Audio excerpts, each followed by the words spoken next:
Greetings to everyone. So, I welcome you back for the fourth module of Unit 1. So, till now we have discussed about the introduction of atomic structure, history of atomic structure, then atomic orbitals, molecular orbitals, then linear combination of atomic orbitals. And now we are going for molecular orbital energy diagram. So how can we represent these molecular orbitals? So where to add these electrons in the orbitals? Okay, how these overlapping of orbitals is taking place.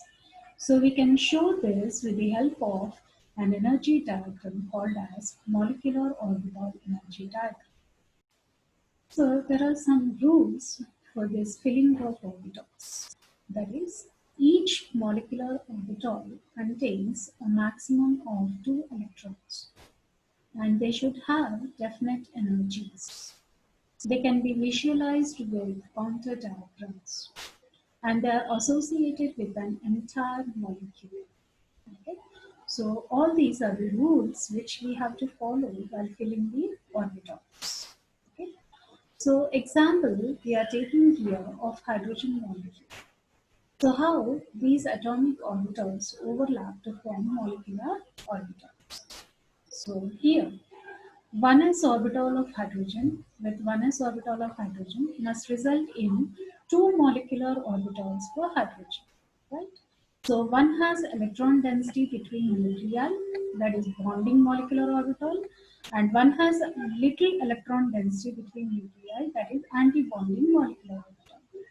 So molecular orbital resulting from s orbitals are sigma molecular orbitals. So sigma bonding molecular orbital is lower energy than sigma anti-bonding molecular orbital.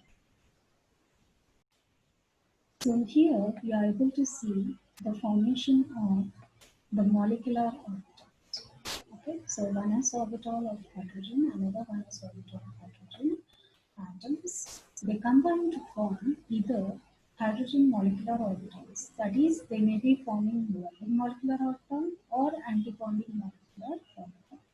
Now, how these are placed? So, if you go to the molecular orbital diagram for hydrogen, filling molecular orbitals with electrons follow the same concept as filling atomic orbitals. So first the lower energy orbitals are filled and then it goes to the higher energy orbitals. Okay. So first we have 1s. We have here sigma 1s, sigma star 1s. So first these orbitals, the electrons of these orbitals go to the lower energy level. Once these are filled, then it goes to the higher energy level. Okay, so here, so we can see the molecular orbitals of hydrogen. That is, bonding molecular orbital of hydrogen has been formed. Then, how do we calculate the bond order? So, bond order is calculated as half into Nb minus Nb. That is, number of bonding orbitals minus number of antibonding molecular orbitals. So how many molecular orbitals are there in bonding 2? So half into 2 minus here empty, that is 0. So we are getting here as answer as 1. So H forms a single bond with H. That is the molecular orbital energy diagram for hydrogen. Now, how we go for nitrogen and oxygen? And similarly, after filling of these orbitals, one can, that is, depending upon the bond order and everything, one can detect the magnetic behavior. Okay? So, paramagnetism is there if unpaired electrons are present in the molecule. So, strong attraction between magnetic field and the molecule takes place. Whereas, dark magnetism, if there are no unpaired electrons in the molecule. So weak repulsion between magnetic field and molecule. So magnetic behavior is detected by determining the mass of the sample in the presence and absence of the magnetic field. Okay. So suppose you take for this hydrogen, can you see there are any unpaired electrons present in the molecular orbitals? No. That means these are paired. So once there are no unpaired electrons, that means it exhibits diamagnetism. Okay. Then we'll go for nitrogen. So for nitrogen, first we have to write the electronic configuration. That is 1s2, 2s2, 2p3. Right? So the sp interaction, 3 means 7. So 7 of n and 7 of n forming n2. Okay, so there are 14 electrons. So how these 14 electrons are filled in the molecular orbitals. Okay, so the sp interaction is a bonding interaction between 2s orbital of one atom and 2pz orbital of the another atom, which increases the energy of the sigma 2pz molecular orbital. Okay. So I think if you go to the diagram, then you can understand. So this is for helium, right? Now this is for the nitrogen. So you can see here 2s2, 2p3, right? So here sigma 2s, 2s. So these two electrons are coming here. These two electrons are filled in the anti-bonding molecular orbit. Now here we have 2p3 of n and 2p3 of another n. So now we have this pi 2px, pi 2py, and sigma 2pz. Right? So first lower energy orbitals should be filled. So here one electron of here, another electron of here, one electron of here, another electron of here, one electron of here, another electron of here. So there are no electrons to be filled in the upper orbitals. Right? So these are now filled molecular orbitals. So what is happening? So the bonding molecular orbitals are filled and the anti-bonding molecular orbitals are empty. So anti-bonding molecular orbitals of sigma star 2s are only filled. Okay. So how many are there? So if you calculate the bonding molecular orbitals and anti-bonding molecular orbitals for the calculation of bond order, then you can see NB is how many? So you can have NB, that is number of bonding molecular orbitals, 1, 2, 3, 4, 5, 6, 7, 8. So you have 8 bonding molecular orbitals, electrons, and minus how many anti-bonding? Only 2. So 8 minus 2 gives us, so 8 minus 2 gives us how much? 6. So half into 6 gives us 3. So the bond order for nitrogen is 3. Right? And are there any unpaired electrons present in this nitrogen? No. So this follows diamagnetism.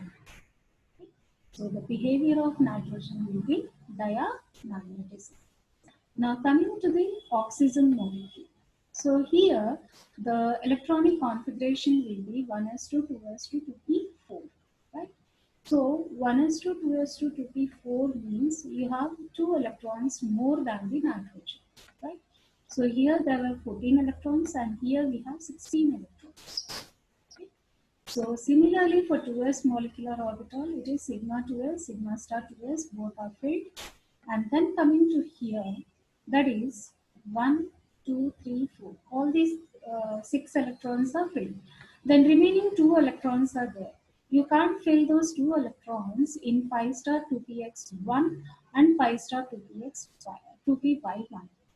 You can't fill these 2 electrons in X only because we follow Ohm's rule of maximum multiplicity. So here 1 and here 1. So now you can see here what are the, how can you calculate the bond order now? So bond order is equal to how many are there in bonding molecular orbitals electrons? 1, 2, right? Yeah, I will take the pen so that I can highlight. Okay. So 1, 2, 3, 4, 5, 6, 7, 8. So 8 are there, right? In the bonding molecular orbital. Next, in the anti-bonding molecular orbital, how many? These 2, okay, and then these 2. Okay, so we have 4. So half into 8 minus 4. How many? Half into 4. that gives you 2. So oxygen has double bond, that is O double bond O, right? So here we can see unpaired electrons, right? We are seeing here unpaired electrons present in the molecular orbital. So it exhibits which magnetic behavior? Paramagnetism. So because unpaired electrons are present, it exhibits paramagnetism. So we can, yeah, just this is for your convenience sake. I have done it for you. So for nitrogen it is 3, that is N triple bond 3, N, and for oxygen it is O double bond 2. And this exhibits diamagnetism because there are no unpaired electrons, and this exhibits paramagnetism, right? Because there are unpaired electrons present. So this comes to an end of molecular orbital energy diagrams of nitrogen and oxygen. These are the homoatomic molecules. For homoatomic molecules, we are seeing this molecular orbital energy diagrams, how to draw them. Okay. So now are you confident of it? Right? So